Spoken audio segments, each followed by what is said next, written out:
તો સુરતમાં મેઘરાજાની ધમાકેદાર એન્ટ્રી થઈ છે અને વરસાદના આગમનની સાથે જ તંત્રની કામગીરી ઉઘાડી પડી ગઈ છે। સુરતના અનેક વિસ્તારો પાણી થઈ ગયા। રસ્તા પર પાણી ભરાઈ જવાના કારણે લોકોની મુશ્કેલી વધી છે। ઉધના લિંબાયતના ગરનાળામાં પાણી ભરાયા છે।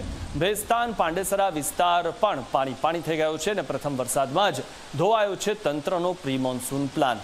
તો આ પ્રી મોન્સૂન પ્લાન માત્ર આ વર્ષે ધોવાયું છે એવું નથી, દર વર્ષે આ જ પ્રકારની સ્થિતિ હોય છે, કારણ કે વરસાદ આવતા પહેલા કોઈ કામગીરી થતી નથી।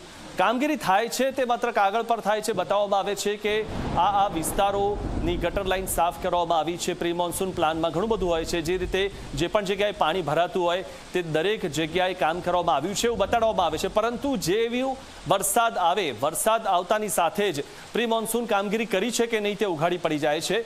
હજુ તો અમદાવાદમાં વરસાદ નથી આવ્યો, અમદાવાદમાં વરસાદ આવશે એટલે અમદાવાદમાં કામગીરી કરી છે કે નહીં તે પણ ખબર પડી જશે, કારણ કે આ તમામ જે શહેરો છે, સુરત હોય, અમદાવાદ હોય, વડોદરા હોય, રાજકોટ હોય, તમામ જગ્યાએ પ્રી મોન્સૂન કામગીરી માત્ર કાગળ પર થતી હોય છે અને તેના દ્રશ્યો આપ ટીવી સ્ક્રીન પર જોઈ રહ્યા છો। હજુ તો માત્ર 4.5 ઇંચ વરસાદ પડ્યો છે સુરતમાં। મેઘરાજાની ધમાકેદાર એન્ટ્રી થઈ અને તેમાં આપ જે આ જોઈ રહ્યા છો રસ્તા પર પાણી ભરાઈ ગયા છે। તો વાહન ચાલકોને જે મુશ્કેલી નડી રહી છે, વાહન ચાલકો, સુરતના લોકો કેટલો પણ ટેક્સ આપે પણ ટેક્સના પૈસા પાણીમાં જતા રહે છે।